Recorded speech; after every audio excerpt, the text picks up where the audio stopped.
bribery and corruption of journalists and media by the automotive industry. This article, I will link it down below, but this article basically goes into how it talks a lot about Tesla and how Tesla has actually maintained its ability to not have to woo automotive journalists, people writing reviews and things of that nature. But it talks about like how the automotive journalist industry, the auto industry. Let's see, it's hard to write a fair and balanced review report about a car when the auto industry that makes it gives it to you and your family for free for private use, not just for a week, but for years. If you decide to buy a car, you will get a discount of 15% and 30% for all options just for being a journalist. The long haul business class trip to a nice place with a 5-star hotel and $200 dinner and social events are included, and whether you like it or not, affect your ability to write fair reviews, articles, and opinions. Since it is not money wired directly to the bank account, many will not call it a bribe, but where is the difference if the net gain in your pocket is the same as if you had received the money directly under the table or in a plastic bag at a garage?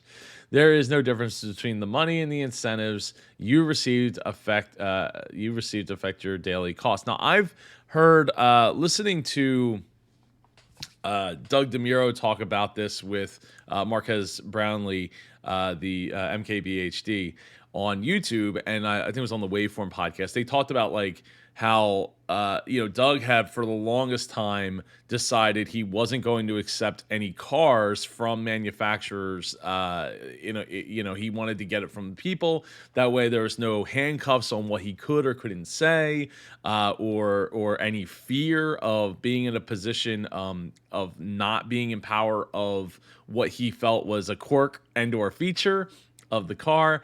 And if he had something negative to say, he didn't have the fear of like, oh, well, next time they're just not going to give me that car, right? It puts him in that power seat of saying, well, I don't really care if you give me one anyway, because I have a huge amount of followers, and I'll just go borrow one of theirs. They're reaching out to me all the time, and I'll review their car, their version of the car, spend 5 hours with it, and get the review done.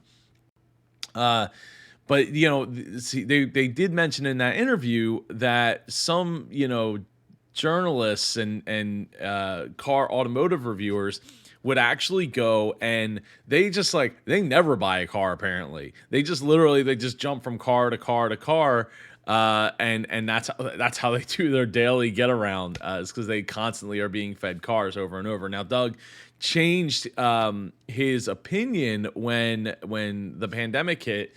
He changed, he started to accept some press cars just because it was easier. He didn't have to travel. He didn't have, it was a lot easier for him to be able to do it. But he said, he wanted to back off. Now, he has over 4 million subscribers on YouTube, and